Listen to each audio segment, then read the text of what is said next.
European യൂണിയന്റെ പുതിയ ESG മാനദണ്ഡങ്ങൾക്കെതിരെ Qatar ഊർജ്ജ സഹമന്ത്രി സഅദ് ഷരീദ അൽ കർബി ഖത്തർ എനർജി പോലുള്ള വൻ കമ്പനികളെ നിർദ്ദേശങ്ങൾ സാരമായി ബാധിക്കുമെന്ന് അദ്ദേഹം പറഞ്ഞു. ഊർജ്ജ മേഖലയിലെ വൈവിധ്യവത്കരണമാണ് ഖത്തർ എനർജി ലക്ഷ്യമിടുന്നത് എന്നും അദ്ദേഹം വ്യക്തമാക്കി. യൂറോപ്യൻ യൂണിയന്റെ പുതിയ തീരുമാനപ്രകാരം വൻകിട കമ്പനികൾ, ബാലവേല പോലുള്ള മനുഷ്യാവകാശങ്ങൾ, കമ്പനിയുടെ പ്രവർത്തനം പ്രകൃതിയിലുണ്ടാക്കുന്ന മാറ്റങ്ങൾ എന്നിവയ്ക്ക് ഉത്തരവാദികളാണ്. ഇക്കാര്യത്തിൽ സപ്ലൈ ചെയിനിന്റെ ഏത് മേഖലയിൽ വീഴ്ച വന്നാലും ഭീമമായ പിഴ ഒടുക്കേണ്ടി വരും. കമ്പനിയുടെ ആഗോള വരുമാനത്തിന്റെ 5% പിഴയിടാനാണ് നിർദ്ദേശം. ഇതിനെതിരെയാണ് ഖത്തർ ഊർജ്ജ സഹമന്ത്രിയും ഖത്തർ എനർജി സിഇഒയുമായ സഅദ് ഷരീദ അൽ കർബി രംഗത്തെത്തിയത്. ദോഹ ഫോറത്തിന്റെ ഭാഗമായി നടന്ന ചർച്ചയിലാണ് പ്രതികരണം. മനുഷ്യാവകാശങ്ങളെയും പ്രകൃതി സംരക്ഷണവും ഖത്തർ എനർജി മാനിക്കുന്നുണ്ട്. എന്നാൽ സപ്ലൈ ചെയിനിന്റെ എല്ലാ മേഖലയിലും ഇത് ഉറപ്പാക്കാൻ ഒരു കമ്പനിക്കും സാധിക്കില്ല.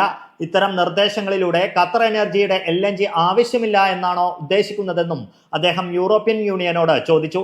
അതേസമയം LNG ഉൽപാദനം വർദ്ധിപ്പിക്കുന്നതിനൊപ്പം വളം നിർമ്മാണം, പ്ലാസ്റ്റിക്, സോളാർ എനർജി തുടങ്ങിയ മേഖലകളിലും ഉൽപാദനത്തിൽ ഇരട്ടി വർധനയാണ് ഖത്തർ എനർജി ലക്ഷ്യമിടുന്നതെന്ന് അദ്ദേഹം വ്യക്തമാക്കി. Media 1 Doha.